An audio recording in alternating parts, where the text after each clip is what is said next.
એક વૈશ્વિક ગ્રંથ ગીતાજી વિશે આપણે વાત કરી રહ્યા છીએ. આપણે વાત કરી રહ્યા છીએ કે ગીતાજીની અંદર તમારા જે કોઈ પ્રશ્નો છે એના ઉત્તર આપેલા છે.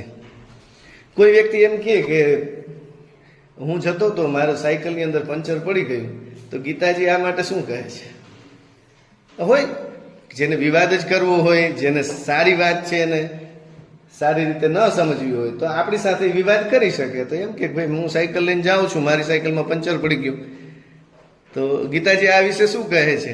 તો ગીતાજીની અંદર ભગવાન કહે છે કે ઉદ્ધરેદ આત્મનાત્માનમ નાત્માનમ અવસાદયે. તારી સાયકલની અંદર પંચર પડ્યું હોય તો તારી સાયકલને તારે ખંભે લઈ અને પંચરવાળાની દુકાન સુધી જવું પડશે, અને ઈ પંચર કરી આપે પછી પાછો માથે બેસી અને તારી આગળની યાત્રા કરજે. કોઈ પંચર વાળો સામે આલીને આવશે નહીં, તારું પંચર કરી દેશે નહીં. જીવનની અંદર પણ ઘણીવાર એવું થાય છે કે આપણે બધા હિંમત હારી જાય છીએ. ઘણીવાર એવું થાય કે આપણે ગમતો વિષય લેવો હોય પણ ઘરનાએ ના પાડી હોય, એટલે પછી આપણે એ દિશામાં ગયા હોય તો 3 વર્ષ તો પછી અઘરા પડે ને એક ટોપિક ઉપર ભણવા માટે. તો કંઈ વાંધો નહીં, શ્રી કૃષ્ણને યાદ કરવાના. એ શું કહે છે? ભગવાન તમને એમ નથી કહેતા કે તમે જે કર્મ કરો છો એને છોડી અને આગળ વધો. ભગવાન તો એમ કહે છે કે સ્વે સ્વે કર્મણ્યભિરતઃ સંસિદ્ધિમ લભતે નરઃ. તમે જે કર્મ કરો છો એને જ તમારે પૂજા બનાવવાની છે. સ્વકર્મણા તમભ્યર્ચ્ય સિદ્ધિમ વિંદતિ માનવાહ.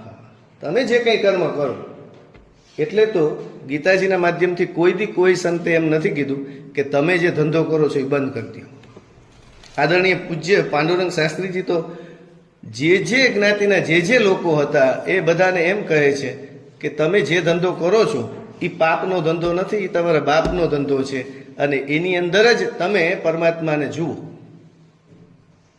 ઈશ્વર સર્વભૂતાનામ હૃદયસેર્જુન તિષ્ઠતિ ભ્રામયન સર્વભૂતાની યંત્રારૂઢાની માયયા. આપણે બધા ઘણીવાર ન કરવા જેવી ઘણી ચિંતાઓ કરતા હોય. આપણને એમ થાય કે હવે આ દુનિયાનું શું થશે, પણ રામ અને કૃષ્ણ પણ આવીને ગયા, છતાં એ દુનિયા તો ચાલે જ છે. જે સમયે જે પ્રકારની જેવી જરૂરિયાતો હતી એવા પ્રકારનું ભગવાને સ્વરૂપ ધારણ કર્યું. ઘણીવાર હું કથામાં કહું કે ગઢવી સાહેબ, આપણા ઘરની અંદર કેટલાય દેવ રમતા હોય, કેટલી માતાજીઓ રમતી હોય, પણ આપણી આ ચામડાની આંખું છે એને ઓળખી ન શકે. બાકી કેમાં પરમાત્મા નથી?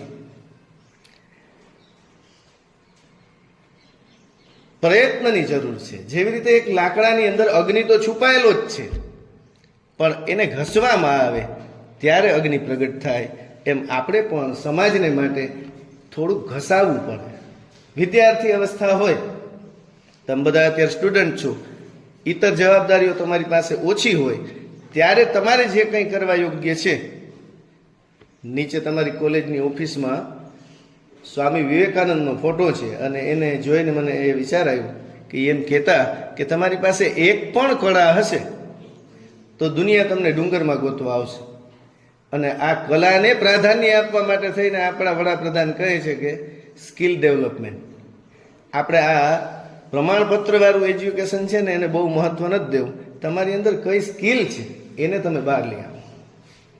ભગવાન શ્રી કૃષ્ણને આપણે ગુરુ માની એની પાસે જે શીખવા યોગ્ય વાતો છે એને ધારણ કરી ડગલે ને પગલે તમને કામ આવશે. Krishna, you are A great of musician of this world. તમે વિચાર કરો કે ભગવાન દુનિયાનું ભારણ ઓછું કરવા આવ્યા હોય, પાપ ઓછું કરવા આવ્યા હોય, તો એની પાસે વાંસળી વગાડવાનો ટાઈમ રહીએ, અને છતાંય વગાડી. જે અવડું મોટું અવતાર કાર્ય કરવા આવ્યા હોય એને ડાન્સિંગનો ટાઈમ રીએ. કાલિયા નાગના ફણા ઉપર ભગવાને નૃત્ય કર્યું. જે અવડું મોટું કાર્ય કરવા માટે આવ્યા હોય એની પાસે ગાવાનો સમય રીએ. આખા રણ મેદાનની અંદર ચારે બાજુ યોદ્ધાઓ ઊભા છે, અને એ સમયે ભગવાન અર્જુનને ગીતા સંભળાવે છે. શ્રીમદ ભગવદ્ ગીતા એટલે એ ભગવાન દ્વારા ગાવામાં આવેલું ગીત છે. જેવી રીતે નાનું બાળક રડે તો એ આજુબાજુમાં શું છે, કોણ છે એનું કંઈ જ વિચારતો નથી, અને મુક્ત મને રડી લે છે. એમ જ્યારે ગાવાનું મન થાય ત્યારે ગાના આયે યા ન આયે ગાના ચાહીએ. ઓલું ગીત છે ને કે ઠંડે ઠંડે પાણી છે નહાના ચાહીએ, ગાના આયે યા ન આયે ગાના ચાહીએ. ગાવું જ જોઈએ. ગાવાથી તમારા જે સ્ટ્રેસ છે, તમારી ચિંતાઓ છે એ ઓછી થાય છે. ઓલું એક પિક્ચરની અંદર એક ડાયલોગ છે કે મજાક કરને સે ડર કમ હોતા હૈ. તો મજાક કરવી જ જોઈએ. કપિલ શર્મા શો જોવો જ જોઈએ. જીવન જો હળવું થતું હોય તો